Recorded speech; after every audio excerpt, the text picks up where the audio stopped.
नव्या महाराष्ट्राची नवी बातमी महाराष्ट्र मेट्रो न्यूज। शिंदखेडा तालुक्यातील मालपूर येथे श्री संत तुकाराम महाराज बीज निमित्ताने गाथा पारायण आणि अखंड हरिनाम कीर्तन सोहळा मोठ्या भक्तिभावाने पार पडला। आज गावाभरात पालखी सोहळा दिंडीचे स्वागत माता भगिनींनी आरती करून केले।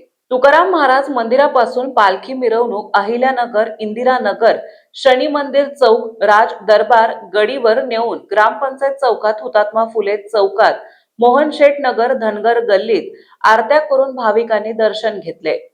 26 फेब्रुवारी 2026 ते 6 मार्च 2026 पर्यंत अखंड हरी कीर्तन होणार आहे। दिग्गज कीर्तनकार मंडळी हजेरी लावणार आहेत, असे आयोजक श्री संत तुकाराम महाराज प्रतिष्ठान यांनी आमच्या प्रतिनिधींशी बोलताना सांगितले। चला तर पाहूया त्यांचा प्रत्यक्ष दर्शनी टिपलेले चित्रीकरण।